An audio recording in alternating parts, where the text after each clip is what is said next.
Rekan-rekan mahasiswa sekalian, mari kita lanjutkan pembahasan kita tentang sistem koordinat yang banyak digunakan dalam bidang geodesi satelit. Pembahasan ini merupakan kelanjutan dari pembahasan minggu lalu. Coba kita lihat sekarang dua sistem referensi koordinat yang banyak digunakan dalam geodesi satelit, yaitu yang namanya CIS atau Conventional Inertial System dan CTS atau Conventional Terrestrial System. Nah, CIS ini biasanya disebut juga sistem referensi yang terikat langit ya, atau space fix, dan CTS ini sistem referensi koordinat yang terikat bumi atau earth fix. Dalam geodesi satelit, CIS ini digunakan untuk mendeskripsikan, menentukan posisi satelit atau pergerakan satelit, sedangkan CTS ini untuk menyatakan, mendeskripsikan posisi pergerakan titik di permukaan bumi. Nah, kalau kita lihat ilustrasi di tengah ini, kalau dia terikat bumi, berarti nanti kalau bumi itu berotasi ya, bumi berotasi, sumbu koordinat XYZ ini juga ikut berotasi. Kemudian kalau dia bumi kita ini mengorbit matahari, berevolusi, sistem koordinatnya juga ikut berevolusi. Jadi dalam sistem CTS yang terikat bumi, si XYZ ini berputar dia, mengikuti rotasi bumi sambil bergerak mengelilingi matahari. Nah, dalam konteks CIS tidak seperti itu ya. Kalau bumi berotasi, dia sumbu XYZ-nya tidak ikut berotasi. Tapi kalau berevolusi, ikut berevolusi karena pusatnya di pusat bumi, tapi dia tidak berotasi. Nah, nanti kita lihat bagaimana arahnya itu dijaga ya, agar si sumbu koordinat XYZ CIS ini selalu mengarah ke arah yang sama, kira-kira relatif ya. Jadi seolah-olah dia, kalau kita lihat dari luar angkasa, XYZ CIS ini tidak berputar, berotasi dengan bumi, meskipun dia berevolusi, tapi arah sumbu-sumbunya itu relatif ke arah yang sama.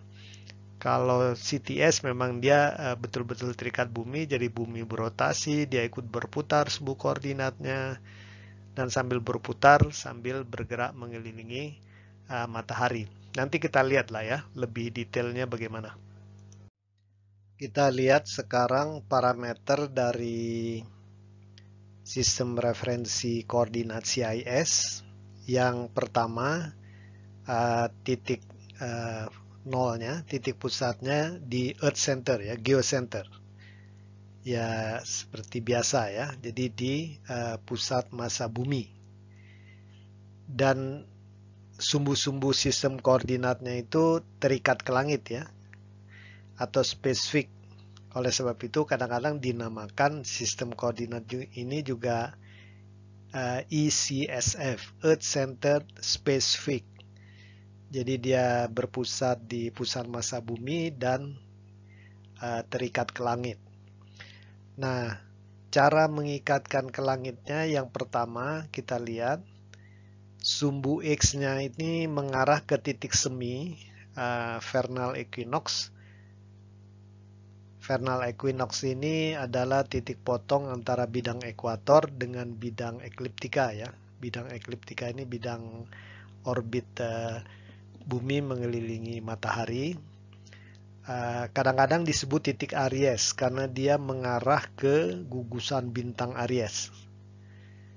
Jadi meskipun bumi berotasi, tapi si arah sumbu X-nya ini tidak, tetap ke arah gugusan bintang Aries ya, atau disebut kadang-kadang vernal equinox, yaitu perpotongan bidang ekuator dan bidang ekliptika, dan diambil pada epok standar J2000 ya. Kenapa diambil pada epok standar J2000?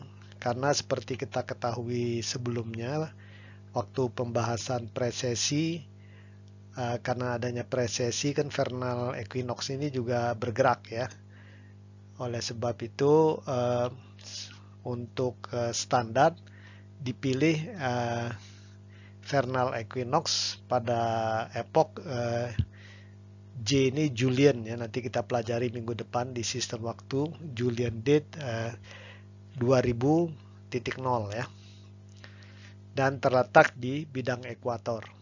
Jadi ini salah satu cara membuat si sumbu koordinat itu relatif fix di dalam ruang angkasa ya. Jadi dia mengarah ke bintang ya.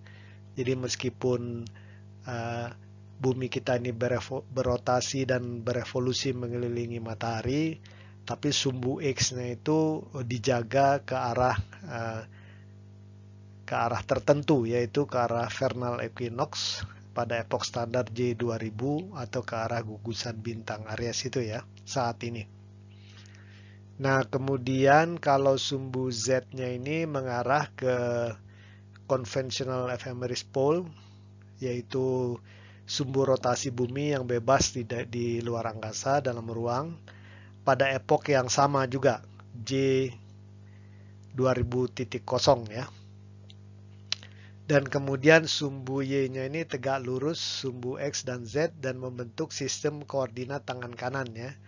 Jadi sistem koordinat tangan kanan ini kalau kalian pakai tangan kanan kemudian digenggamkan tangannya, kalau jari-jari 4 jari itu dari arah X ke Y, maka jempolnya itu ke atas ya. Berarti itu right-handed system ya. Kebalikannya disebut left-handed system.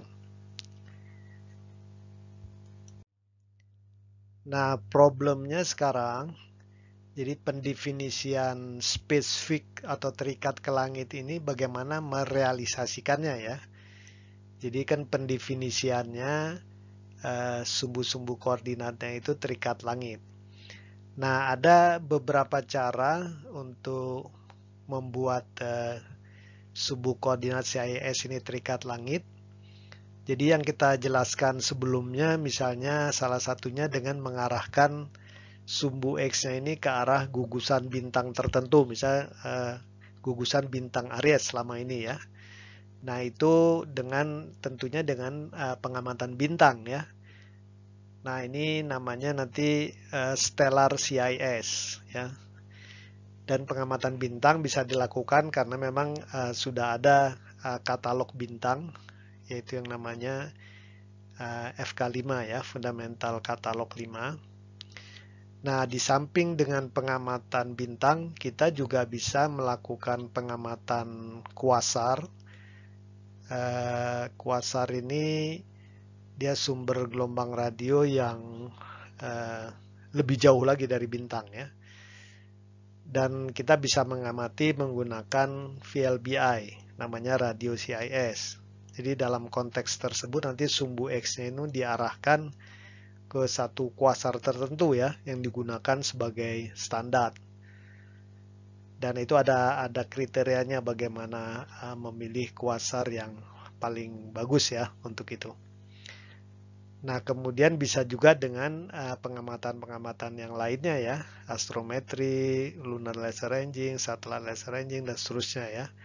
Nah, ini namanya dynamical CIS ya. Nanti kita lihat lah ya, mana yang paling banyak digunakan, tapi memang yang paling banyak digunakan dan teliti itu yang menggunakan kuasar ya, karena dia sangat jauh ya, hampir di tepian alam semesta kita ya. Nah, ini beberapa hubungan antar CIS. Jadi dengan slide ini kita bisa melihat bahwa untuk merealisasikan CIS itu sebenarnya banyak cara ya. Ada berbagai ragam target yang bisa digunakan, mulai dari bintang, kemudian pulsar, kuasar, bintang optik, bulan, satelit ya. Dan tekniknya juga macam-macam ya.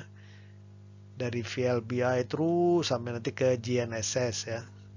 Dan stasiun buminya nanti juga ada yang mobile, ada yang fix ya. Ada yang juga stasiun GNSS, ini juga biasanya GNSS course ya. Jadi banyak macamnya.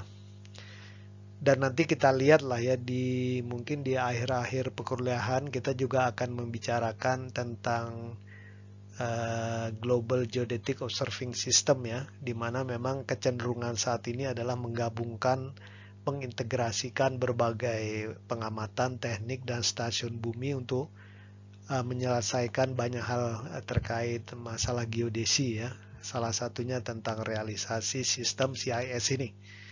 Tapi nanti kita lihat lah ya berikutnya. Perlu disampaikan di sini bahwa dalam sistem CIS, koordinat bisa dinyatakan dengan besaran XYZ ataupun dengan besaran asensio rekta dan deklinasi ya. Nah, besaran XYZ ini biasanya digunakan untuk menyatakan koordinat satelit yang relatif dekat dengan permukaan bumi ya. Misalnya satelit GNSS ya, kita menggunakan sistem CIS dengan koordinat XYZ.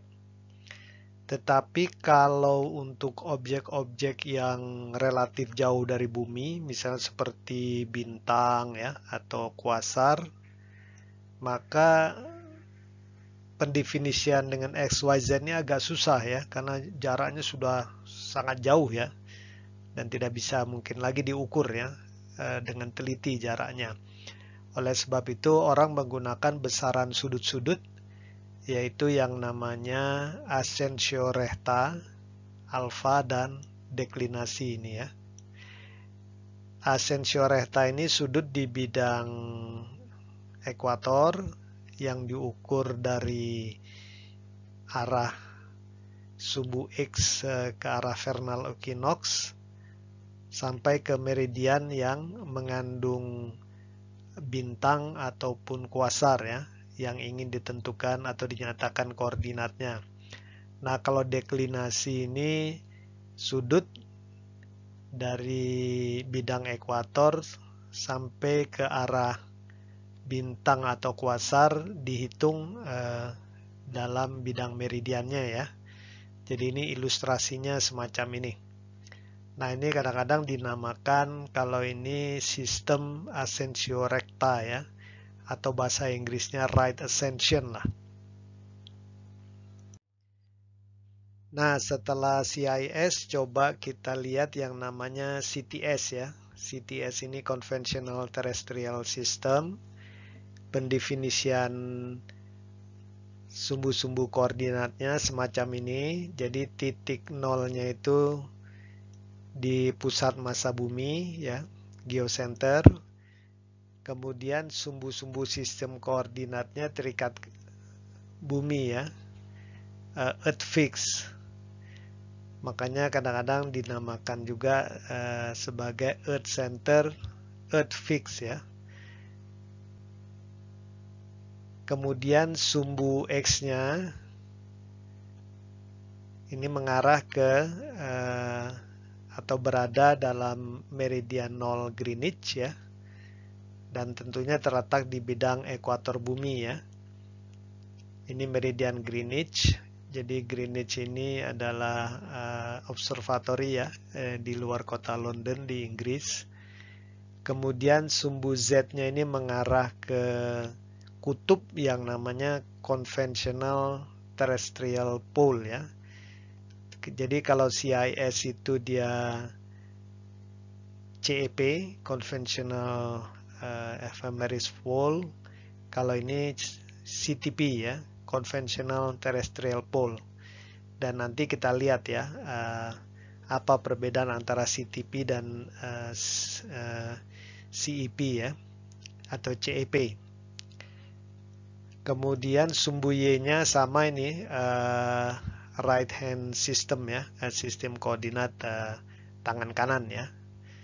Jadi ini conventional terrestrial system atau CTS ya. Dan sistem menyatakan koordinatnya juga dengan besaran XYZ ya biasanya, atau bisa juga nanti V lambda H kalau kita mau ya, karena dengan XYZ kita bisa merubah ke lintang bujur tinggi juga. Seperti sudah disampaikan, CTS ini sumbu-sumbu koordinatnya terikat ke bumi ya. Nah, ada beberapa cara untuk mengikatkan sumbu-sumbu koordinat CTS ini ke bumi ya. Umumnya dengan menggunakan suatu kerangka dasar geodetik yang berisikan sekumpulan titik-titik di permukaan bumi yang koordinatnya diketahui ya. Dalam sistem CTS ini, dan itu bisa ditentukan dengan berbagai metode pengamatan ya. Umumnya sih pengamatan ke satelit atau benda-benda langit ya. Contohnya kita bisa menggunakan di sini VLBI atau Lunar Raster Ranging atau Satellite Raster Ranging atau GPS dan lain-lainnya ya. Nah, dalam konteks CTS ini ada dua kerangka realisasi CTS yang cukup banyak dikenal ya dan digunakan, yaitu yang pertama namanya WGS 84. Ini yang digunakan oleh sistem GPS, dan kemudian ada yang namanya ITRF ya, International Terrestrial Reference Frame. Nanti kita lihat apa itu ITRF ya. Nah, kalau kemudian kita gambarkan, maka hubungan antara CTS dan CIS ini bisa ditunjukkan di gambar inilah ya. Jadi sumbu-sumbu koordinat CIS itu dituliskan dengan subscript I di sini ya, XI, YI, ZI. Ini CIS. Kalau yang CTS, XT, YT, dan ZT ya. Nah, kita lihat kalau XI ini mengarahnya ke titik semi ya, vernal equinox. Kalau XT ini ke meridian Greenwich ya. Ini ada meridian Greenwich. Nah, yang memisahkan antara XI dan XT ini namanya GAST ya, Greenwich Apparent Sidereal Time. Yang besarnya tergantung pada rotasi bumi. Kan kita sudah sampaikan sebelumnya, karena terikat langit, XI ini seolah-olah fix, tapi XT ini karena dia berotasi dengan bumi, maka XT bergerak. Nah, JAST ini yang akan berubah ya besarannya.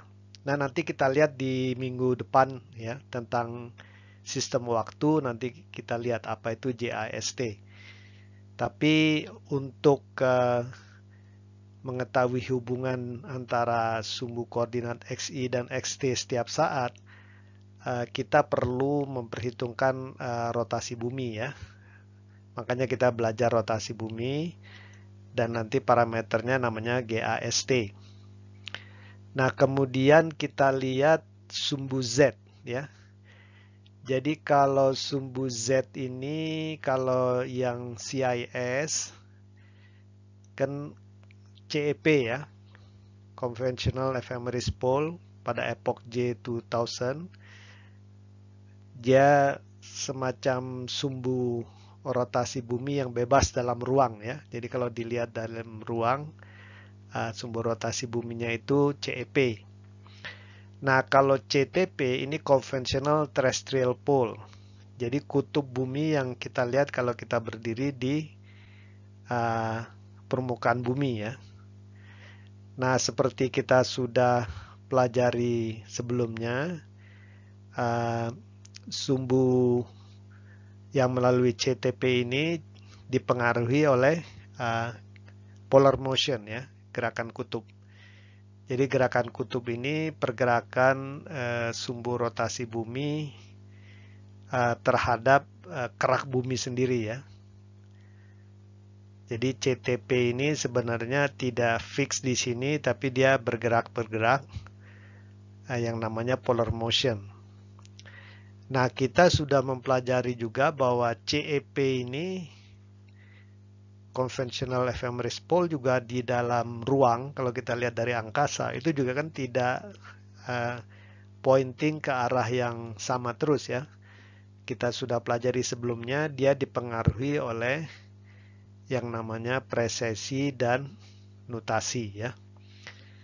Jadi untuk mengetahui hubungan yang pasti antara sumbu Z, CTS dan CIS, kita perlu informasi tentang presesi, nutasi, dan gerakan kutub.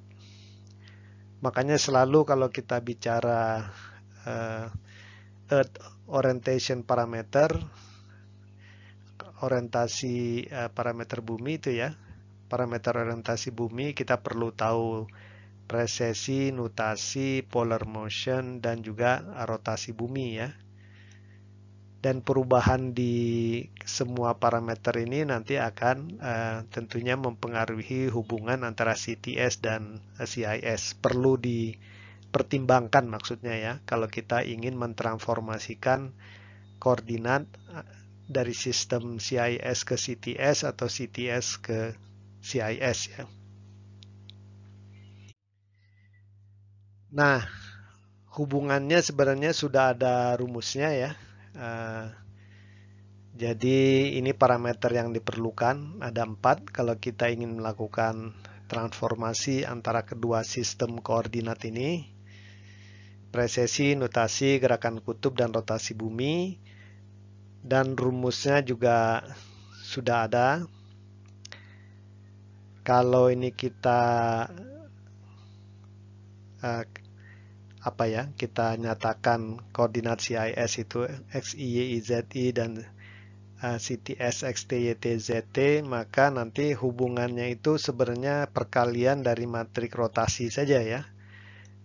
Ini matrik rotasi polar motion, M, kalau S terhadap rotasi bumi, N nutasi, ini presesi ya. Dan ini bisa dicari di buku ya, MSNP. Tidak ada faktor translasi di sini karena dua-duanya kan titik nolnya, senternya itu di pusat massa bumi ya. Jadi yang terlibat hanya proses-proses rotasi ya antar sumbu-sumbunya. Nah, step transformasinya nanti biasanya dari CEP J2000 kita ke CEP pada epoch sebenarnya kan. Nah, ini perlu informasi presesi dan nutasi. Dan kemudian biasanya dari CEP pada epoch sebenarnya ini nanti dirubah ke CTP yaitu menggunakan gerakan kutub ya. Jadi sumbu rotasi bumi dalam ruang yang standar epoch J2000 transformasikan dulu ke epoch sebenarnya dengan presesi dan nutasi, kemudian dengan mempertimbangkan gerakan kutub masuk ke CTP. Nah, kalau yang nomor 2 ini yaitu meridian dari titik semi diubah ke meridian Greenwich ya, arah sumbu X yang ke arah titik semi diubah ke sumbu X yang melalui meridian Greenwich. Nah, ini perlu informasi tentang rotasi bumi atau GAST pada saat tersebut ya. Jadi stepnya ini sebenarnya sederhana lah ya. Setelah sistem referensi koordinat CTS dan CIS yang sudah kita diskusikan sebelumnya, ada satu lagi sistem koordinat yang penting diketahui untuk bidang geodesi, yaitu yang namanya sistem koordinat elipsoid ya. Biasanya nanti kenapa? Karena di bidang geodesi nanti untuk merepresentasikan bumi kita selalu menggunakan suatu elipsoid referensi ya. Nah, oleh sebab itu juga perlu ada sistem koordinatnya. Titik nolnya itu di pusat elipsoid ya. Kemudian sumbu-sumbu koordinatnya terikat elipsoid. Jadi ini seperti biasa ya. Jadi sumbu X-nya nanti dalam bidang meridian 0 elipsoid dan terletak di bidang ekuator elipsoid. Jadi ini kita lihat yang generiknya dulu ya. Jadi sistem koordinat elipsoid ini belum kita kemudian superimpose dengan CTS atau CIS ya. Dan kemudian sumbu Z-nya berimpit dengan sumbu pendek elipsoid ya. Yang ini sumbu Z-nya. Dan sumbu Y-nya tegak lurus. Tegak lurus sistem koordinat tangan kanan ya. Dan nanti kita lihat koordinatnya sih biasanya dinyatakan dengan sudut-sudut ini ya, V, lambda, dan H tinggi ya. Jadi kalau ada titik di permukaan bumi, kemudian ditarik normalnya, karena dia elipsoid kan tidak ke pusat elipsoid ya. Nah nanti ini kalau dalam konteks geodesi ini namanya lintang. Kemudian kalau dari meridian 0 ke meridian yang melalui titik tersebut, nah ini namanya bujur ya. Nah nanti kita lihat di dalam geodesi ini kadang-kadang disebut sistem koordinat geodetik. Karena apa? Karena seperti kita ketahui elipsoid referensi itu merepresentasikan bumi biasanya untuk perhitungan ya. Oleh sebab itu koordinatnya pun dinamakan biasanya sistem koordinat elipsoid atau sistem koordinat geodetik, dan koordinatnya V, lambda, dan H ya. Di mana H ini adalah tinggi elipsoid ya. Di atas permukaan elipsoid sampai permukaan bumi. Kemudian kita lihat dalam sistem koordinat elipsoid ini sebenarnya koordinat titik itu juga di samping dinyatakan dalam V lambda H ya, kan bisa juga ditentukan atau direpresentasikan dengan koordinat kartesiannya X, Y, Z ya. Nah nanti hubungan antara keduanya ini sudah ada rumusnya, rumus yang cukup dikenal lah ya kalau oleh mahasiswa di prodi teknik geodesi dan geomatika ya. Di kuliah-kuliah lain mungkin juga ada. Jadi kalau kita ketahui V, lambda, dan H-nya dan juga parameter dari elipsoid ya, nanti kita bisa menghitung X, Y, Z. Kalau X, Y, Z yang diketahui ya nanti kita secara iteratif bisa menentukan V, lambda, dan H ya. Tapi nanti ini akan dibahas juga di beberapa kuliah ya, misalnya geodesi geometrik atau komputasi geodesi mungkin ya. Tapi ini biar saudara tahu saja bahwa lintang bujur tinggi dan X, Y, Z itu bisa saling ditransformasikan ya. Nah, begitu kita kemudian berusaha mengikatkan sistem koordinat elipsoid dengan bumi kita yang real, yang didefinisikan dengan sistem koordinat CTS. Nah, nanti baru kita lihat bahwa tidak selalu sistem referensi elipsoid ini persis ya match dengan sistem CTS ya. Jadi makanya nanti timbul ada yang namanya istilahnya datum geodetik ya. Jadi datum geodetik ini mendefinisikan elipsoid referensi, dalam hal ini digambarkan dalam sistem koordinat elipsoid dan hubungannya dengan bumi ya, yaitu CTS. Karena apa? Karena bumi kita ini sebenarnya adalah domain pengamatan, pengukuran. Kalau elipsoid referensi ini, sistem koordinat elipsoid ini adalah domain perhitungan ya.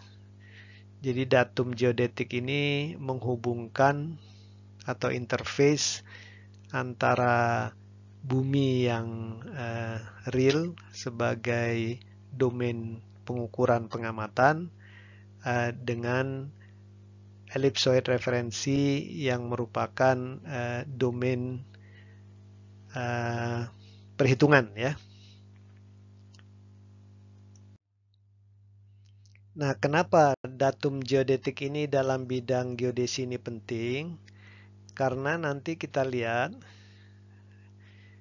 ini domain pengamatan dan ini domain perhitungan, bisa di elipsoid referensi, bisa di peta nanti ya. Maka agar kita bisa masuk ke domain perhitungan, maka datum geodetiknya ini harus didefinisikan dulu ya. Jadi tanpa ada pendefinisian datum geodetik, kita agak sulit ini dari langsung domain pengamatan ke domain perhitungan ya. Jadi nanti dari bumi kita representasikan dengan elipsoid referensi, bisa dilakukan macam-macam perhitungan di sini. Kemudian juga kita bisa representasikan dalam berbagai sistem proyeksi peta. Di sini juga bisa menjadi domain perhitungan ya. Dan nanti kita lihat memang koordinat geodetik V lambda H dalam sistem elipsoid dan koordinat peta easting northing itu akan tergantung pada datum geodetik. Maksudnya satu titik yang sama di permukaan bumi, begitu datum geodetiknya berbeda, dia akan mempunyai nilai koordinat geodetik atau nilai koordinat peta yang berbeda pada datum geodetik yang berbeda ya. Meskipun titiknya di lapangan ya tetap ya, titik-titik itu saja ya. Oleh sebab itu nanti kalian kalau mendapatkan koordinat, apakah itu koordinat V lambda H atau koordinat peta, nah salah satu yang perlu ditanyakan, datum geodetiknya apa? Apakah datum geodetiknya geosentrik, misalnya seperti WG 84, apa datum geodetiknya adalah datum-datum lokal yang sifatnya toposentrik ya. Tidak ada yang salah dalam datum-datum tersebut, tetapi kita perlu tahu sehingga proses transformasi nanti bisa dilaksanakan dengan baik ya.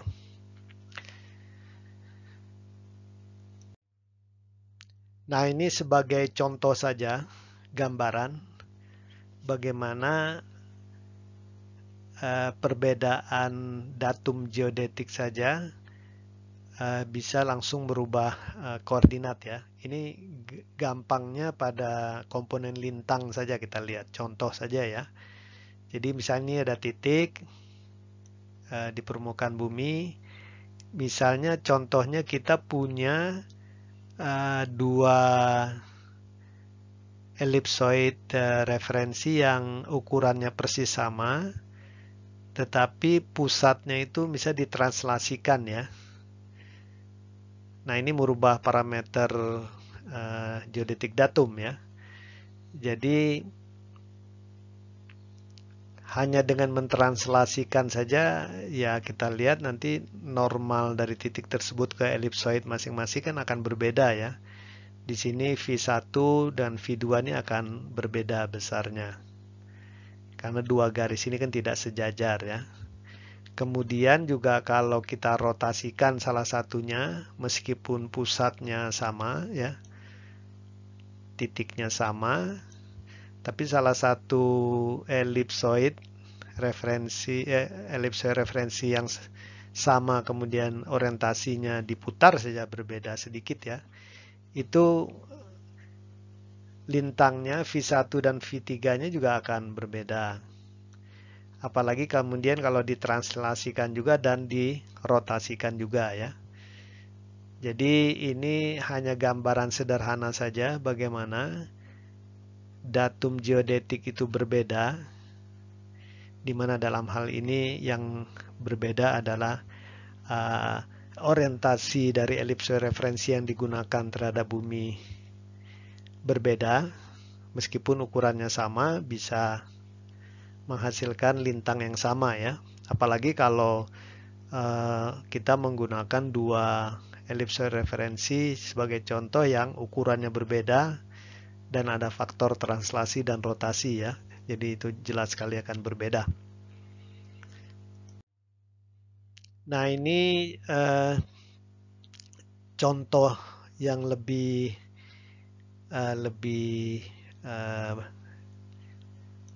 komplit di semua komponen koordinat. Jadi kita punya elipsoid referensi yang kemudian ukurannya kita kecilkan sedikit ya. Jadi pegepengannya berubah.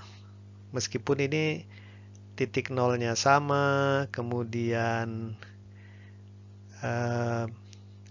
sumbu A-nya sama, tapi titik A yang sama, kalau kita tarik garis normal elipsoidnya, kelihatan kan, lintangnya berbeda, kemudian dia memotong ekuator di meridian yang berbeda, akibatnya bujurnya juga berbeda ya. Tingginya jelas akan berbeda ya. Jadi di sini semua komponen koordinat berubah ya. Hanya dengan memilih elipsoid referensi yang hanya beda radius kutubnya. Jadi seperti sudah disampaikan, titik yang sama di permukaan bumi, koordinat geodetiknya V lambda-nya akan berbeda pada datum geodetik yang berbeda ya. Itu yang perlu diingat. Dan nanti kita lihat ukuran, bentuk, dan orientasi elipsoid akan mempengaruhi koordinat geodetik ya. Lintang bujur tinggi akan terpengaruh dengan ukuran, bentuk, dan orientasi elipsoid. Dan nanti posisi relatif elipsoid terhadap bumi juga akan mempengaruhi koordinat geodetik ya. Nah, jadi ini nanti parameter-parameter datum geodetiknya akan menentukan lah ya. Nah, ini sekedar contoh saja. Ada titik yang sama, diketahui koordinatnya, ada longitude-nya, bujurnya, ada lintangnya. Ini kebetulan koordinat yang dijadikan sebagai acuan ini datumnya WGS 84. Nah, kalau titik yang sama dinyatakan dalam berbagai datum, itu koordinatnya bisa rubah-rubah ya. Jadi kalau koordinat ini kemudian dinyatakan dalam datum Tokyo, dia lokasinya jadi di sini. Dinyatakan dalam Indian datum ada di sini ya. Kalau UK nih Ordnance Survey ada di sini ya. Jadi ini macam-macam ya. Ini datum-datum yang sifatnya nanti kita lihat datum-datum regional ya, bukan global. Sedangkan WG 84 global. Oleh sebab itu memang kecenderungan sekarang saat ini memang orang berusaha menggunakan satu datum yang sifatnya global lah ya. Jadi di mana saja nanti mengacu ke datum yang sama ya. Tapi datum-datum yang beda-beda antar negara atau wilayah ini dulu biasanya di setup zaman dulu ya, pada saat belum ada teknologi geodesi satelit seperti GPS. Biasanya dulu dari pengamatan bintang dan seterusnya ya. Jadi memang sifatnya beda-beda ya, dia tidak datum global. Nanti kita lihat lah ya. Nah, dalam realisasi datum geodetik, selama ini di bidang geodesi ada dua cara yang umum ya digunakan untuk menghubungkan antara ellipsoid referensi yang digunakan dengan bumi ya sebagai domain pengamatan. Kalau ellipsoid referensi kan domain perhitungan nantinya ya. Nah, kalau awal-awalnya dulunya di mana kita ini belum memiliki teknologi untuk mengakses pusat massa bumi ya, karena belum berkembangnya teknologi geodesi satelit, maka hubungan antara ellipsoid referensi dengan permukaan bumi itu biasanya dilakukan melalui satu titik di permukaan bumi ya, yang kita namakan titik datum. Nah, ini namanya datum toposentris ya. Makanya kita lihat nanti banyak datum-datum geodetik untuk pengamatan yang berasal dari era sebelum adanya geodesi satelit, itu umumnya datum toposentris ya. Nah, saat ini dengan berkembangnya sistem pengamatan berbasiskan geodesi satelit, maka datum geodetik ini biasanya didefinisikan melalui titik datum yang adanya di pusat bumi. Jadi sistem koordinat ellipsoid referensi yang digunakan dan bumi kita yang diwakili dengan sistem referensi CTS, hubungan keduanya ini biasanya melalui titik datum yang sifatnya geosentrik dan kemudian orientasi antara sumbu-sumbu kedua sistem juga didefinisikan ya. Nah, jadi datum geosentris ini datum yang sifatnya lebih modern lah ya. Kalau toposentris ini yang dulu-dulu di awal-awal sebelum ada teknologi geodesi satelit. Coba kita lihat sekarang parameter dari datum geosentrik. Nah, jadi dalam datum geosentris ini hubungan antara ellipsoid referensi dengan bumi itu didefinisikan dengan 8 parameter. Yang pertama adalah bentuk dan ukuran dari ellipsoid referensi yang akan digunakan. Nah, ini diberikan parameter sumbu panjangnya dan juga penggepengannya ya. Nah, kemudian 3 parameter berikutnya mendefinisikan koordinat dari titik pusat ellipsoid terhadap titik pusat massa bumi. Jadi X0, Y0, Z0-nya berapa ya. Nah, yang 3 itu mendefinisikan arah-arah sumbu XYZ dari ellipsoid dalam ruang terhadap sumbu-sumbu XYZ dari sistem CTS yang mewakili bumi ya. Jadi ini berupa sudut-sudut ya. Kalau ini memang koordinat titik pusat ellipsoid referensi terhadap titik pusat massa bumi ya. Nah, ini jadi ada 8 parameter datum geosentris. Jadi nanti kalau datum geosentris biasanya akan didefinisikan namanya apa dan kemudian ellipsoid referensinya A dan F-nya berapa, kemudian X0, Y0, Z0-nya berapa, dan sudut-sudut antara dua sumbu koordinat itu berapa ya. Sekarang coba kita lihat parameter dari datum toposentris sama seperti datum geosentris. Datum toposentris ini juga punya 8 parameter. Jadi yang dua pertama sama ini ya. Untuk mendefinisikan bentuk dan ukuran dari ellipsoid referensi yang digunakan, kita menggunakan sumbu panjang A dan penggepengan ellipsoid F ya. Nah, kemudian untuk mendefinisikan translasi antara elipsoid dengan bumi, maka kita menggunakan dua parameter defleksi vertikal dan undulasi geoid. Mungkin kalian bertanya-tanya, namanya translasi antara elipsoid dan bumi kok yang didefinisikannya dengan parameter sudut malah ya, dan geoid yang memang sifatnya jarak ya.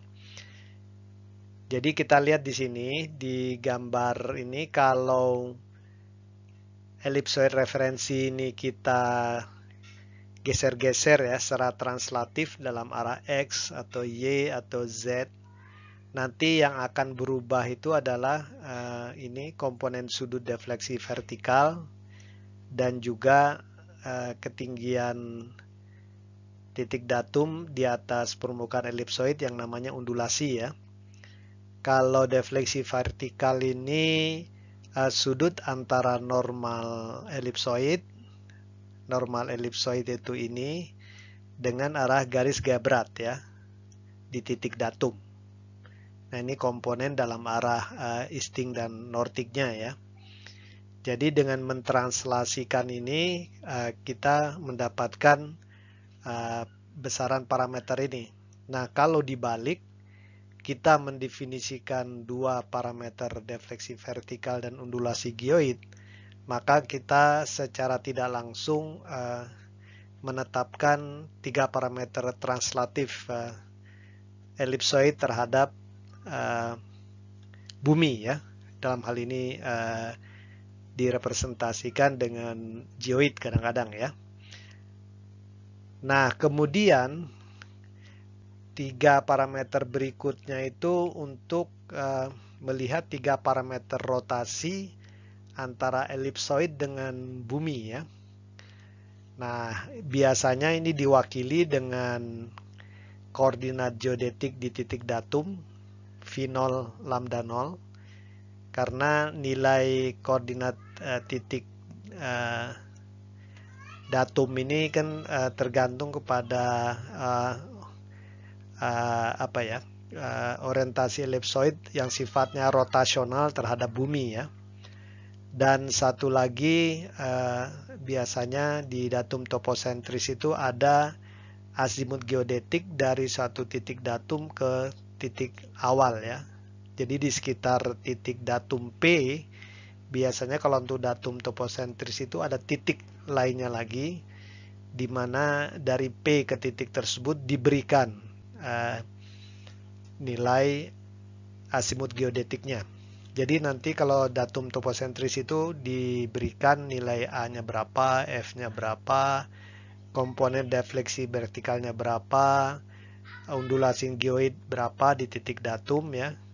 Kemudian koordinat titik datumnya juga diberikan, dan juga azimut geodetik dari titik datum ke satu titik juga diberikan ya. Jadi ini 8 parameter datum toposentris. Nah, kemudian ada juga istilah datum global dan datum lokal. Jadi ini tergantung kepada cakupan wilayah kesesuaiannya ya. Kita lihat biasanya kalau datum yang sifatnya global itu menggunakan datum geosentris ya. Karena dia berusaha best fit ke seluruh permukaan bumi ya. Dan memang datum geosentrik yang sifatnya global ini memang adalah datum-datum geodetik yang umum digunakan saat ini ya. Karena lebih mudah direalisasikan dengan pengamatan-pengamatan geodesi satelit ya. Contohnya misalnya datum WGS84 atau ITRF yang nanti kita lihat juga itu bisa dikategorikan sebagai datum global ya. Nah, sebelumnya datum toposentris ini tujuannya itu dia hanya untuk digunakan di wilayah yang sifatnya tidak global ya, tapi regional. Dan biasanya elipsoid referensi itu dipepetkan ke kawasan dari daerah tersebut, negara tersebut ya. Jadi kalau negara tersebut adanya di sini misalnya, ya mungkin datumnya itu nanti dibawa elipsoidnya dibawa ke arah sana ya. Kalau ini dia sesuai untuk wilayah yang ini ya. Nah ini banyak digunakan pada era di mana sistem geodesi satelit belum berkembang ya. Dulu itu biasanya kalau datum-datum lokal ini dari pengamatan triangulasi, kemudian pengamatan bintang ya. Jadi memang sifatnya lebih untuk keperluan regional. Makanya banyak sekali dulu-dulu itu ya datum-datum toposentris ya. Misalnya datum Tokyo, datum Indian. Di Indonesia juga banyak datum-datum lokal, nanti kita lihat ya. Selanjutnya yang perlu juga dicatat di sini ada istilah yang namanya datum statik, datum semidinamik, dan datum dinamik. Nah, kalau datum statik ini koordinat titik-titik yang mewakili datum, koordinat titik-titik kontrolnya ya, yang mewakili datum itu nilainya dianggap tidak berubah dengan waktu. Itu namanya datum statik. Kalau datum semidinamik ini kita menganggap memang koordinat itu selalu berubah dengan waktu, tetapi agar tidak membingungkan pengguna, koordinat dari titik-titik yang merepresentasikan datum itu diberikan pada epok referensi tertentu ya. Nah, nanti di samping koordinatnya biasa juga diberikan kecepatannya, sehingga nanti kalau orang ingin mencari koordinat titik tersebut di waktu-waktu lainnya bisa menggunakan koordinat pada epok referensi dan juga informasi kecepatan perubahan dari koordinatnya ya. Nah, kalau datum dinamik ini asumsinya koordinat daripada titik-titik kontrol yang mewakili datum itu dianggap selalu berubah dengan waktu ya. Nah, ini makanya dinamakan dinamik. Nah, ini ada penjelasan yang lebih detail. Nanti saudara bisa baca ini dari referensinya. Jadi sama, jadi ya seperti disampaikan sebelumnya. Jadi datum ini didefinisikan dengan sejumlah stasiun geodetik ya, diketahui koordinatnya, tapi koordinatnya tersebut dianggap tidak berubah ya terhadap waktu. Nah, kalau semi-dynamic datum, datum kita ini pertama-tama diikatkan punya hubungan dengan suatu datum global yang dinamik, yaitu ITRS, tapi pada epok referensi tertentu nanti kita pilih ya. Dan nanti kita juga di samping koordinat titik tersebut pada referensi epok yang kita pilih, kita juga memberikan model kecepatan lah ya. Jadi setiap titik itu ada koordinatnya dalam sistem dinamik yang global, tapi pada waktu tertentu dan diberikan kecepatan pergerakannya ya. Jadi semua stasiun yang mewakili datum diberikan koordinatnya dalam suatu sistem ITRF tertentu pada epok referensi tertentu, plus ada model kecepatannya ya. Jadi koordinat tidak cukup, dia harus ada kecepatannya. Ini tren baru ya. Nah, kalau di dynamic datum ya nanti kita lihat datumnya itu dikaitkan dengan suatu datum global, dalam hal ini ITRS biasanya ya. tapi hubungannya tidak pada epoch referensi tertentu, tapi dia secara continuous ya. Nah, ini biasanya di samping koordinat, juga station velocities, juga perubahan dari parameter transformasinya ya. Jadi parameter transformasinya itu tidak hanya koordinat, kemudian station velocities, tapi juga perubahan daripada parameter transformasi ya. Dan biasanya nanti koordinat dan kecepatan dari stasiun-stasiun yang mewakili datum itu diberikan di dalam suatu dynamic global reference frame ya. Memang kalau untuk tidak membingungkan orang, biasanya kalau untuk keperluan-keperluan ilmiah kita menggunakan dynamic datum tidak terlalu banyak masalah ya. Tapi kalau untuk aplikasi-aplikasi yang sifatnya menyangkut banyak banyak public users seperti bidang agraria, kemudian batas dan seterusnya, kalau koordinatnya berubah terus kan ya membingungkan orang ya. Makanya untuk keperluan praktis biasanya semi dynamic datum ini lebih preferable ya. Tapi kalau untuk keperluan-keperluan ilmiah ya ini yang paling preferable ya. Karena realitasnya memang titik-titik di permukaan bumi itu dalam sistem koordinat geosentrik global memang selalu berubah-ubah ya. Karena adanya tectonic motion, continental drift dan macam-macam ya. Pergerakan di dalam sistem bumi ya. Tapi nanti kalian coba baca-baca lah ya, banyak ininya. Nah, kalau untuk kasus Indonesia, kita lihat ini karakteristik Indonesia ini kan juga secara tektonik aktif ya. Bahkan kita tahu pergerakan titik-titik di permukaan bumi di daratan Indonesia ini arahnya cukup kompleks lah ya.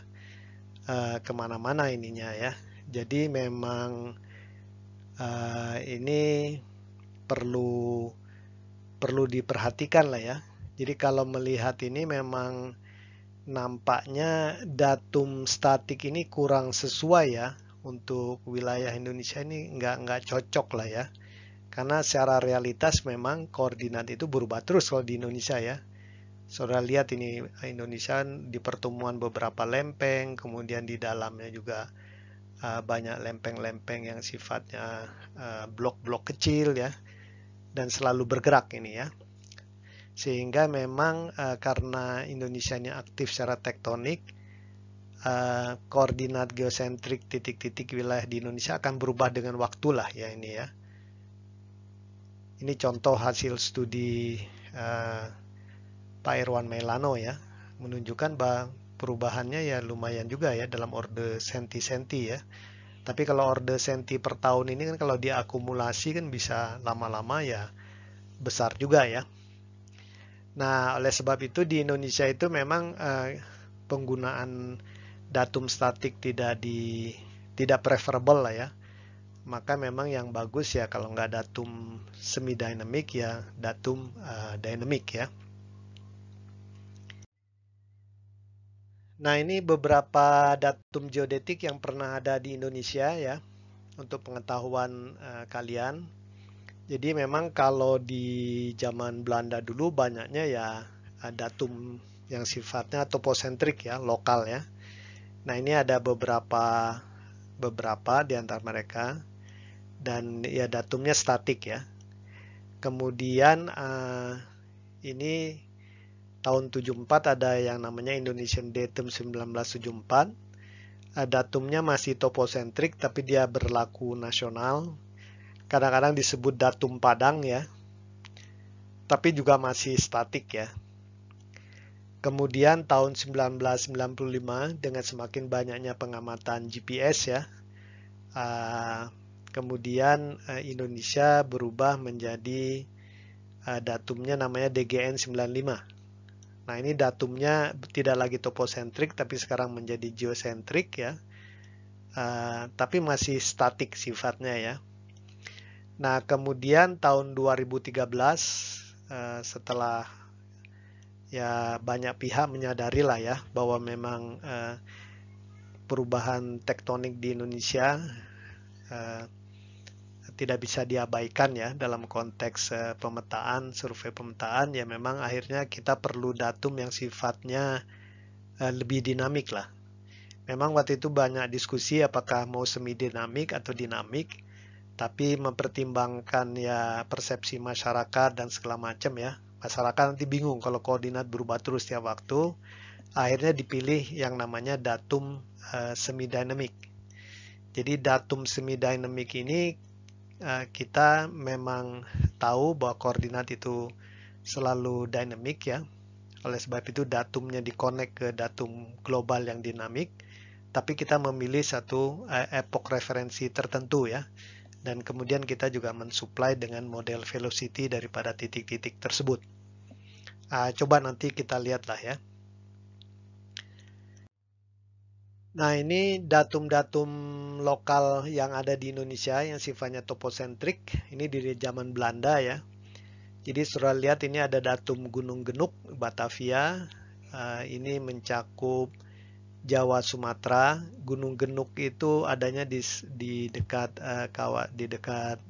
Gunung Muria sini ya, daerah Japara, Rembang sini ya.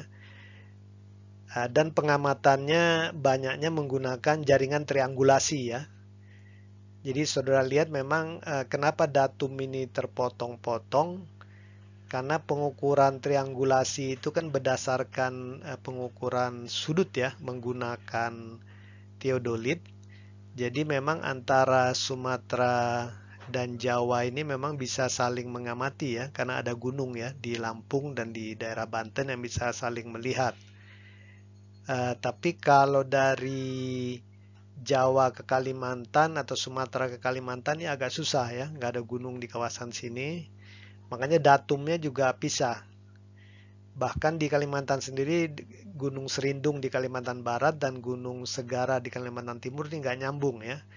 Karena memang mungkin medannya ya tidak ada gunung yang saling melihat antara kedua sisi ini ya.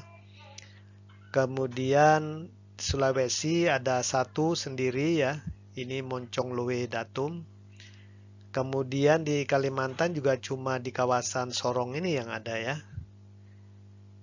Jadi memang realisasi datum lokal dulu ini agak berat ya, lama ya. Karena kondisi medan, di samping juga teknologinya ya masih hanya berdasarkan pengamatan triangulasi ya, pengamatan sudut-sudut. Dan juga saudara lihat ini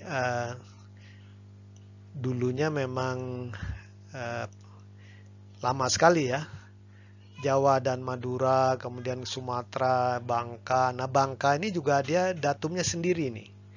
Dia tidak bisa dikonek ke Sumatera karena di kawasan Sumatera Timur yang berhadapan dengan Bangka Belitung ini juga nggak ada gunung ya saling melihat ya. Akhirnya dia datum sendiri ya di Bukit Rimpah ini ya, di Bangka. Nah, jadi saudara lihat ini dulu datum-datum lokal Indonesia dibangun zaman Belanda dengan jaringan triangulasi. Dan banyak peta-peta dari zaman Belanda, peta-peta zaman dulu yang berdasarkan datum ini ya. Jadi hati-hati kalau saudara menggunakan peta-peta lama, terutama di dunia migas ya, masih bermanfaat. Nah, itu datumnya harus diperhatikan ya. Jadi rekan-rekan mahasiswa sekalian, jadi saat ini datum geodetik Indonesia adalah Sistem Referensi Geospasial Indonesia (SRGI) ya. Karena ditetapkan 11 Oktober 2013 dinamakan SRGI 2013 ya.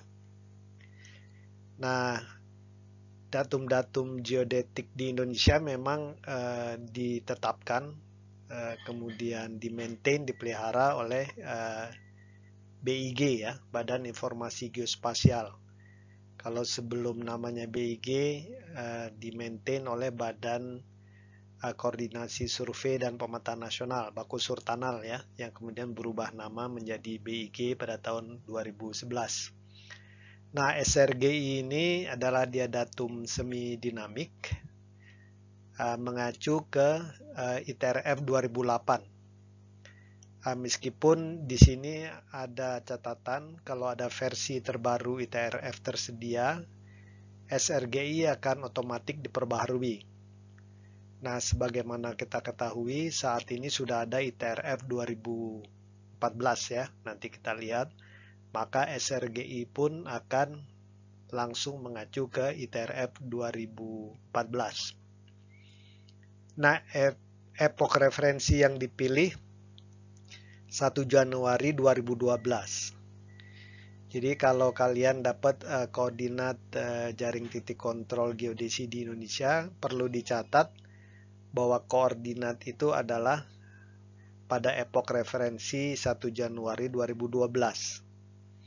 Jadi kalau misalnya kita perlu koordinat sekarang, ya nanti aplikasikan model kecepatannya ya, velocity-nya. Ellipsoid referensi yang digunakan WG84 ya, sama seperti datumnya GPS. Nah, ini juga model kecepatan, model deformasinya juga disiapkan oleh BIG ya. Jadi ini untuk mentransformasi koordinat dari epoch pengamatan ke epoch referensi atau sebaliknya ya, ininya. Nah, dalam SRGI ini juga dinyatakan bahwa datum vertikal Indonesia itu geoid ya. Jadi SRGI itu juga mencakup datum vertikal. Nah, geoid ini juga sekarang sedang dibangun oleh BIG ya. Mudah-mudahan sih kita bisa nanti mendapatkan geoid sampai ketelitian 5-10 cm ya, sehingga bisa lebih teliti lah nanti.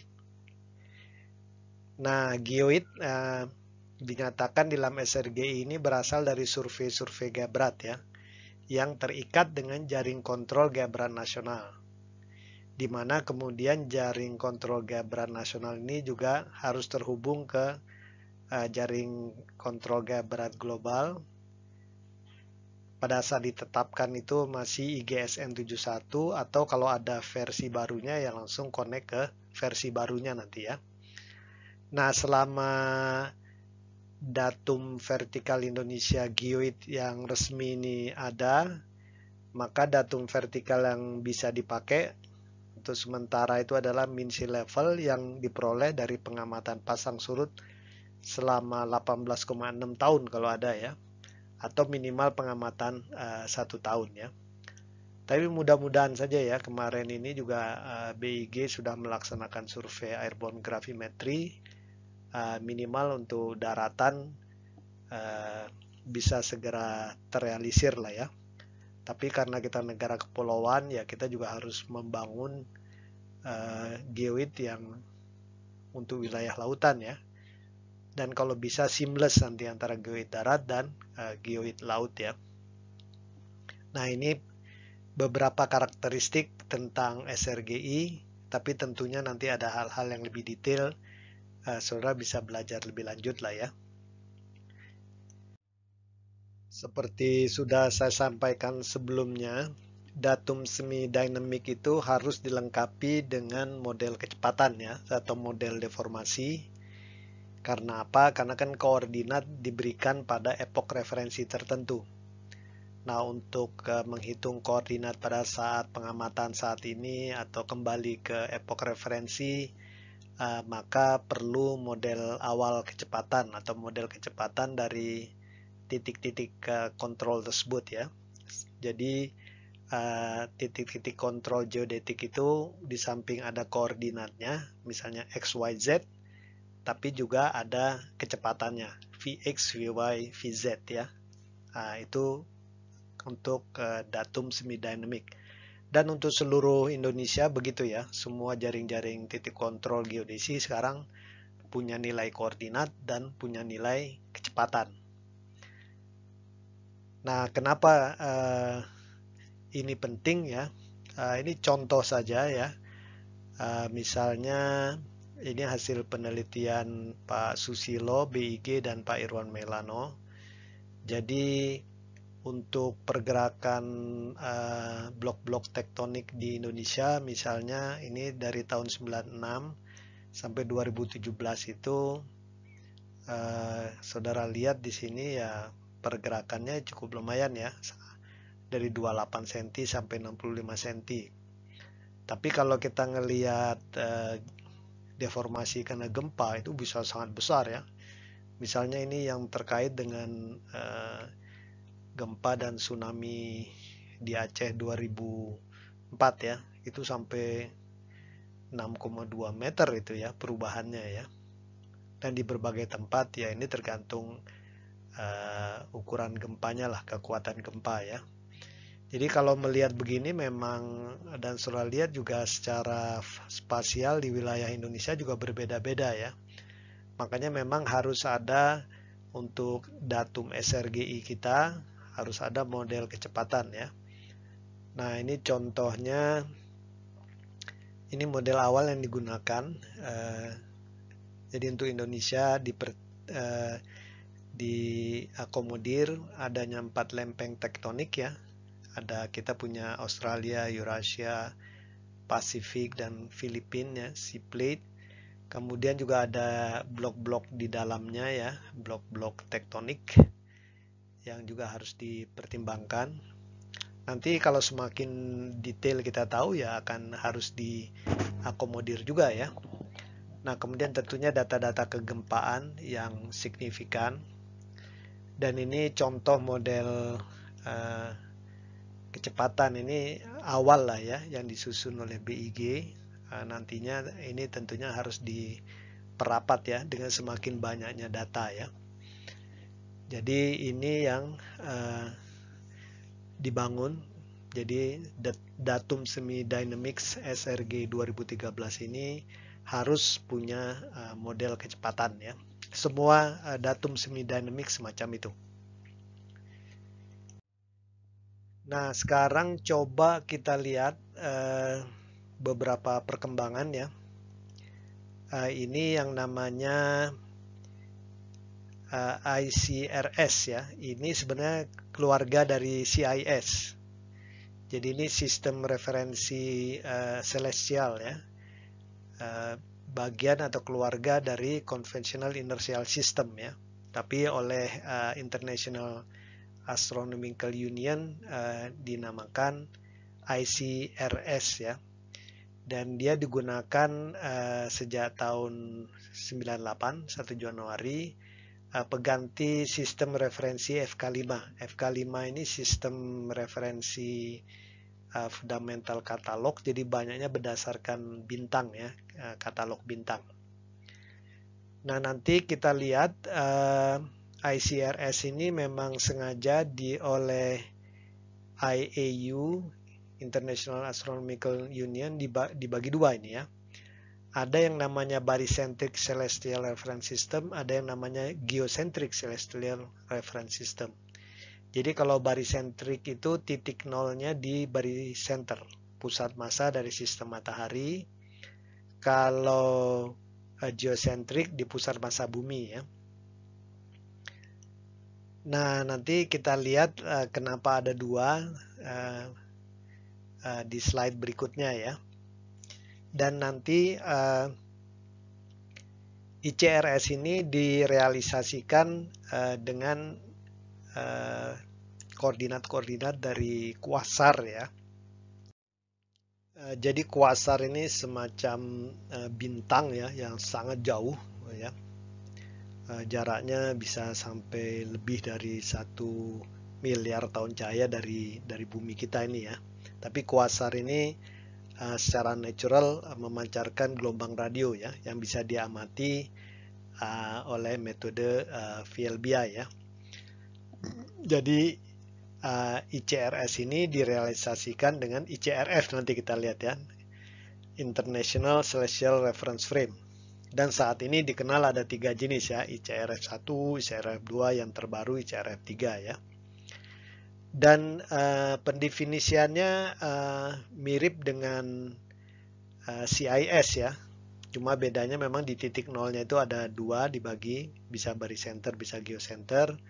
Kemudian sumbu X-nya ini juga mengarah langsung ke suatu arah yang didefinisikan dengan nilai esensiorehta dari kuasar tertentu ya. Jadi bukan bintang lagi dia langsung ke kuasar yang sangat jauh ya. Karena sangat jauh berarti nanti arahnya akan lebih teliti lah ya.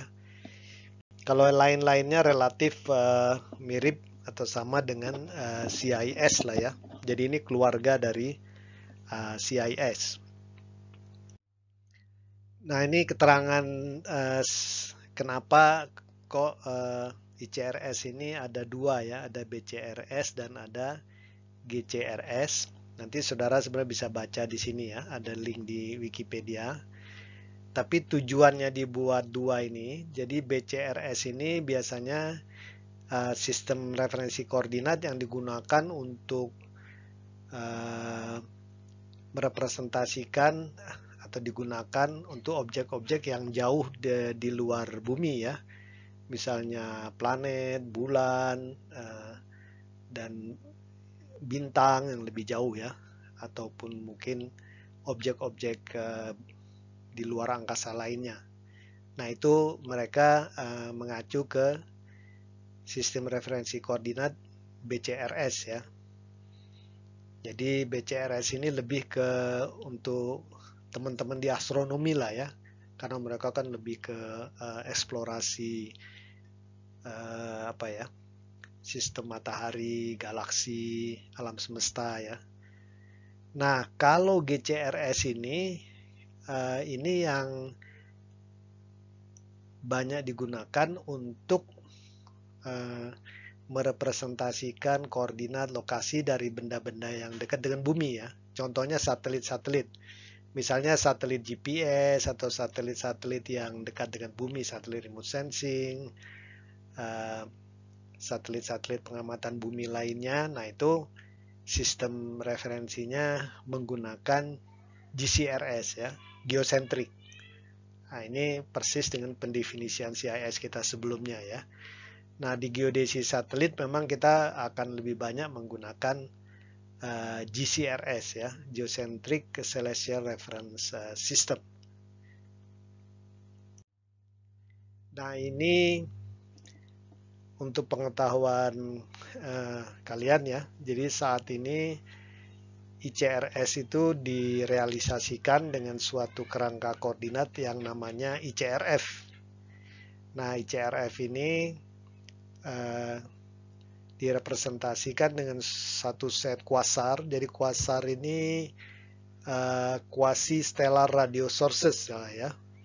Jadi gelombang radio yang mirip bintang karena dia memancarkan gelombang radio, jadi bisa kelihatan terang ya kalau di teleskop dan seterusnya. Dan diberikan dalam sistem koordinat asensiorehta dan deklinasi ya, pada epok J2000 ya. Dan kuasar ini jaraknya jauh nih ya, 1 sampai 13 miliar tahun cahaya dari bumi. Nah, kita lihat memang yang terbaru saat ini adalah ini ICRF 3 ya. Itu mulai diadopsi Januari 2019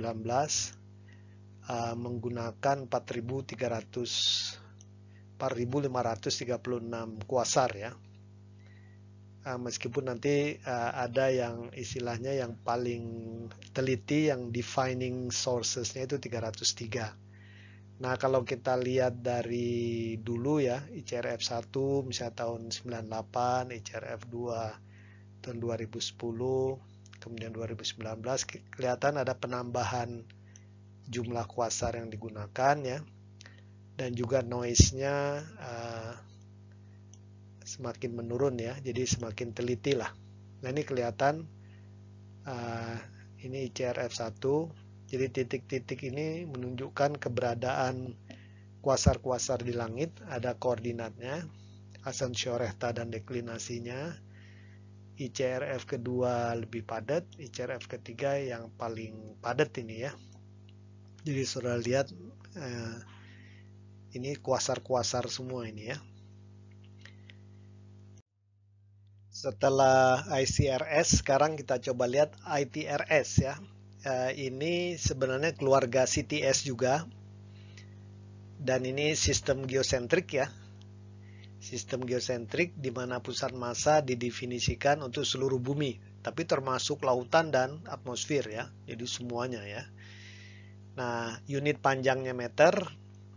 Kemudian sumbu Z mengarah ke kutub CTP ya, Conventional Terrestrial Pole seperti CTS, tapi yang didefinisikan oleh IERS ya, International Earth Rotation Service ya, yang berkantor di Paris dan menggunakan epoch 1984.0 ya. Jadi surah lihat selalu kalau di bidang geodesi saat ini segala sesuatu itu pasti ada epochnya ya. Karena apa? Karena semuanya parameternya semuanya sebenarnya bergerak ya, tidak ada yang fix terhadap waktu ya. Oleh sebab itu harus jelas ya. Jadi dia mengarah ke arah CTP yang namanya IRP, tapi pada epoch 1984.0. Kemudian sumbu X-nya juga mengarah ke meridian IRM ya. Jadi meridian reference meridian yang dikelola oleh IERS, dan ini memang nanti akan melalui Greenwich juga ya, tapi di-maintain oleh IERS, dan dia berimpit dengan meridian 0 BIH, epochnya juga 1984.0 ya. Kemudian sumbu Y-nya tegak lurus dengan sumbu XZ ya, dan nama kerangka referensinya ya ITRF ya, International Terrestrial Reference Frame ya. Jadi ini kerangkanya. Dan ITRS ini juga nanti mempertimbangkan pergerakan-pergerakan tektonik ya dari seluruh permukaan bumi ya. Sudah diambil alih ya, sudah diakomodir lah ya oleh sistem ya. Nanti ada istilah ini non-net rotation ya. Jadi tapi nanti Surah bisa baca-baca lebih detail ya. Dalam artian memang ITRS ini dijaga lah seperti koordinatnya sistem referensi koordinat CTS ya, yang terikat bumi dia ya. Sekarang coba kita lihat realisasi dari ITRS ya, namanya ITRF, International Terrestrial Reference Frame ya. ITRF ini realisasinya menggunakan 4 sistem geodesi satelit yang utama, yaitu VLBI, Satellite Laser Ranging, GNSS. GNSS ini maksudnya GPS, GLONASS ya, Beidou dan Galileo ya, dan juga DORIS. Meskipun nanti kita lihat memang dari keempat sistem itu, misalnya ini untuk ITRF yang 2014 ya, yang paling banyak memang GNSS ya, 884 site ya atau lokasi, VLBI 124, Satellite Laser Ranging lebih sedikit, dan DORIS lebih sedikit. Dan nanti kita lihat bahwa umumnya semua lokasi itu ada GNSS-nya ya, karena lebih mudah. Jadi kalau misalnya kita lihat contohnya di sini kan tanda merah ini yang GNSS ini ya. Jadi kalau misalnya ini yang di tengah laut ini ya, ini ada GNSS-nya dan dia ada DORIS-nya. Ada yang DORIS-nya ada tapi GNSS-nya nggak ada. Tapi umumnya semua lokasi itu ada 2 sistem pengamatan ya, co-located ya. Ada GNSS-nya, ada VLBI-nya, ada Satellite Laser Ranging-nya, ada DORIS-nya kadang-kadang ya. Meskipun ada memang yang cuma ada satu-satu gitu ya, tapi umumnya itu di satu lokasi ada 2 atau 3 sistem pengamatan ya. Misalnya seperti di kalau Indonesia ini di sini kan ya, ini Cibinong ya, kantor BIG di Cibinong itu ada GNSS dan ada DORIS-nya ya. yang berkontribusi dalam sistem ITRF. Nah, ini sekarang ini adalah kerangka referensi ITRF. Jadi setiap titik ini nanti ada posisi 3 dimensi dan juga kecepatan 3 dimensi dari stasiun-stasiunnya ya di semua ini.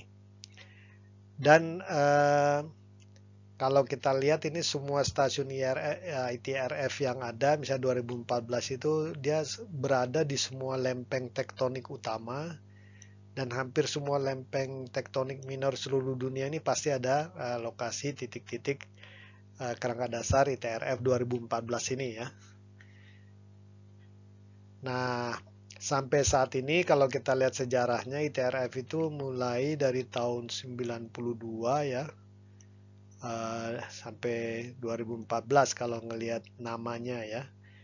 Mungkin kalian bertanya-tanya nih, pengertian misalnya ITRF 1992 nih ya, apa ini kan tahun ini, tahun 92, 93 ya. Jadi ini menunjukkan tahun dari data terakhir yang digunakan. Jadi misalnya ITRF 2014 itu menggunakan seluruh data yang 4 sistem tadi yang ada sampai tahun 2014, sampai akhir 2014.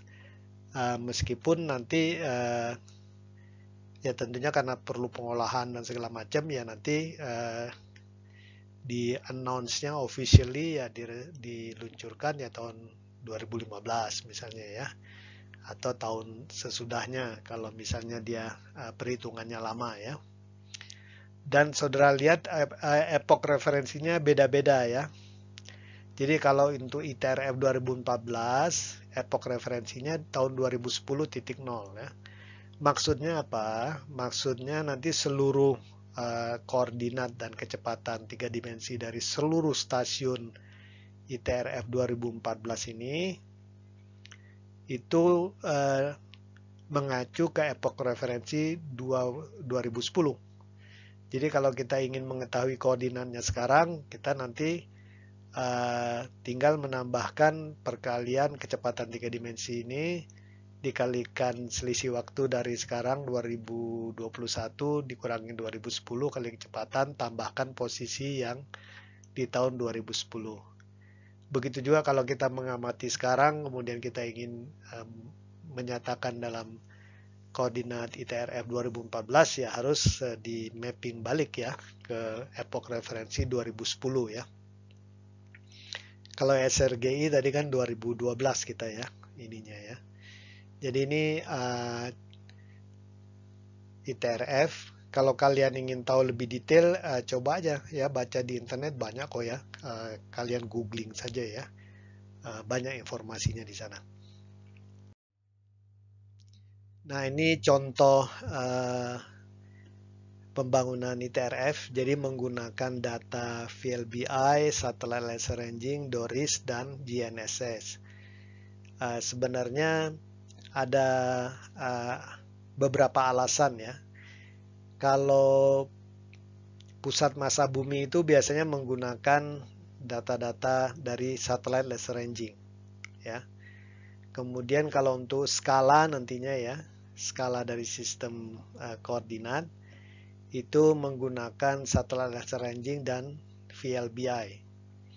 Nah, kemudian kalau kita ingin menghubungkan ITRF dengan ICRF misalnya ya,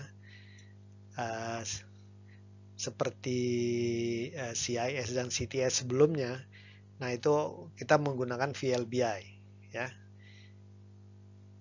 karena VLBI ini yang mengamati kan kuasar yang jauh di luar angkasa ya. Nah kalau GNSS fungsinya di dalam pembangunan ITRF, dia yang melingkan ya antara satellite laser ranging, VLBI dan DORIS. Karena biasanya di stasiun-stasiun ITRF itu biasanya di satu lokasi itu ada yang punya GNSS umumnya, tapi belum tentu semuanya ada SLR, ada VLBI atau ada DORIS-nya. Tapi hampir di semua stasiunnya itu punya GNSS. Jadi untuk mengconnect ya, melinkage antara SLR, VLBI dan DORIS itu biasanya pakai GNSS. Nah, kalau DORIS itu fungsinya biasa DORIS ini karena untuk juga penentuan orbit ya. Jadi untuk juga mendesiminasi ya. Jadi istilahnya agar orbit-orbit satelit itu menggunakan atau berbasiskan ITRF gitu ya dalam sistem itu ya. Meskipun nanti bisa saja koordinat satelit itu dinyatakan dalam geocentric celestial reference frame ya. Tapi untuk connect ke orbit itu biasanya DORIS lebih lebih menarik ya digunakan di sana. Nah, ini contoh-contohnya ya. Jadi semua data pengamatan, kemudian ada solusinya, kemudian dikombinasikan, kemudian dapat kecepatan dari setiap lokasi ya. Sehingga nanti ITRF itu ada koordinat, ada posisi V, dan ada Earth Orientation Parameter. Maksudnya ada polar motion, precession, nutation, length of day ya. Tapi coba aja kalian baca-baca ya. Ada bisa dilihat ini ya. Di reference-nya cari aja Altamimi ya. Altamimi ini orang yang sangat aktif dalam pembangunan ITRF sejak dulu ya, sejak tahun awal-awal 90 ya. Jadi banyak tulisan-tulisan Altamimi ini. Saudara search saja ITRF Altamimi ya di googling, akan banyak keluar ya. Nah, ini ketelitian ITRF. Jadi akurasinya memang kalau untuk posisi itu udah sampai level mili-mili lah ya. Ini bahkan titik pusat bumi aja sudah level kurang dari 3 mili ya. Kemudian skalanya juga sudah part per billion ya.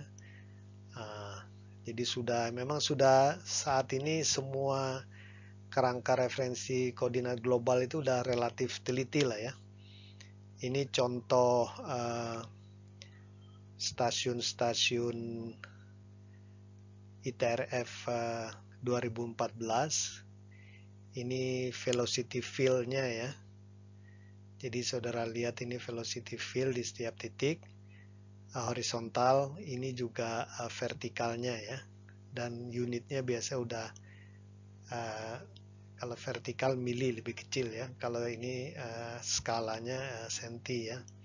Tapi kalau saudara lihat nih contoh satu stasiun, dia continue umumnya ya.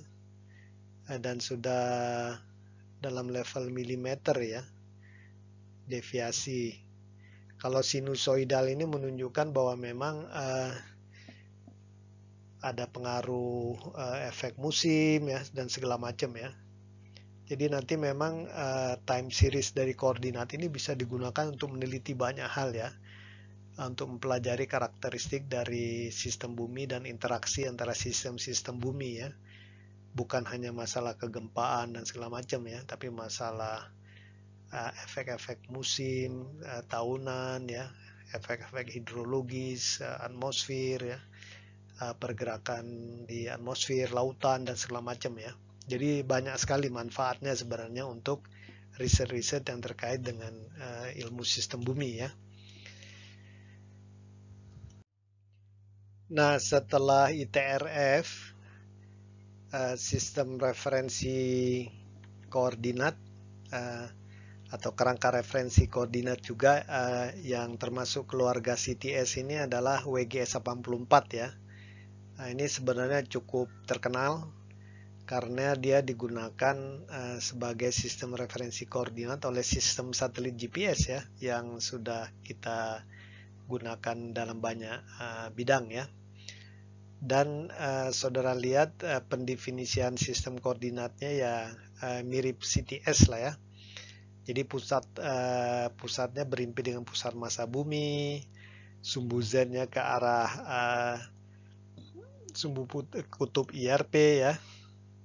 sama seperti pendefinisian di ITRS ya. Kemudian sumbu X-nya juga terletak pada meridian 0 IRM ya, IRS reference meridian ya.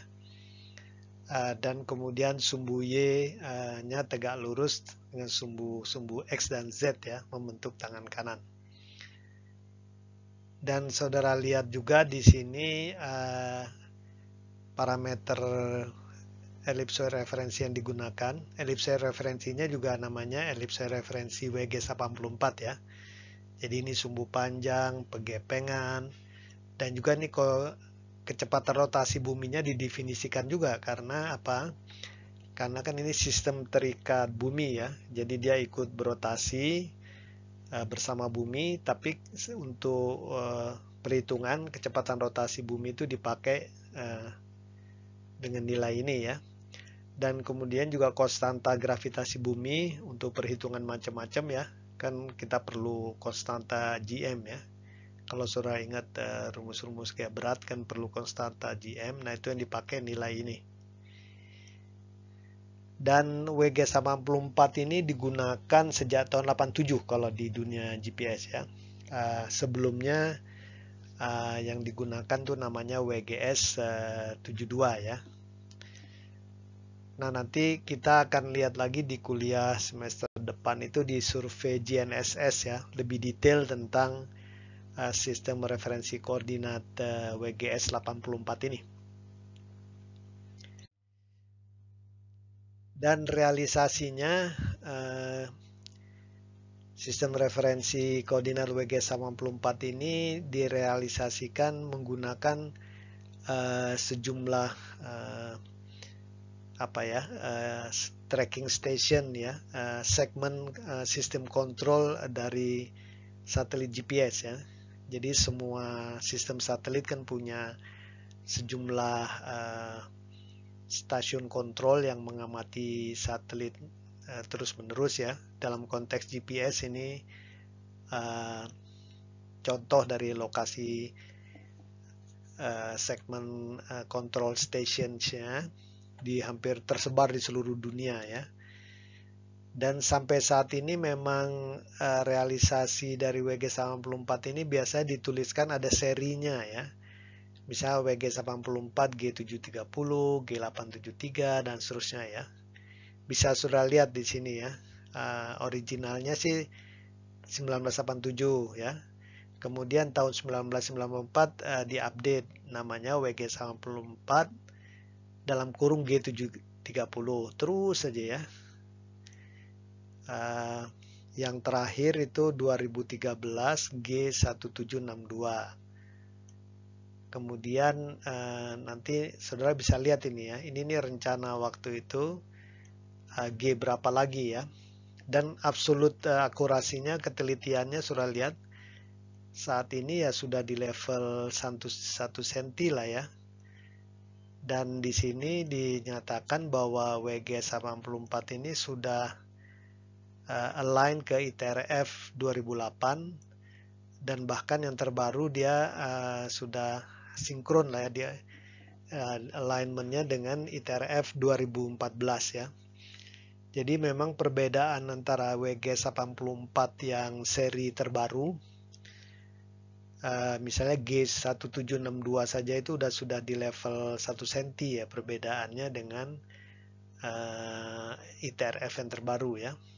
Misalnya ini ITRF 2008 dan G1674 level 1 cm lah ini ya. Yang terbaru pun kira-kira 1 cm ya. 1 cm itu agak amazing juga ya. Untuk ukuran bumi yang 6.378 km jari-jarinya. Nah ini sistem koordinatnya bervariasi di level kedekatannya itu di level senti ya.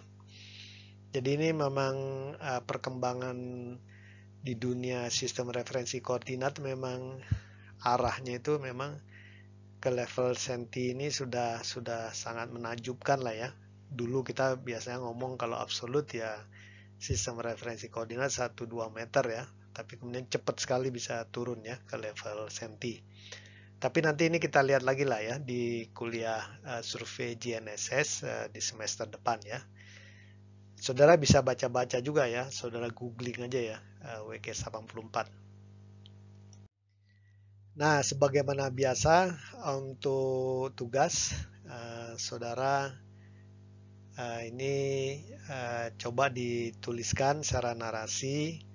Sebagian sudah saya jelaskan di slide-slide kuliah ini sebelumnya. Tapi saran saya saudara coba googling lagi di internet, mungkin ada majalah atau buku yang menjelaskan lebih detail ya.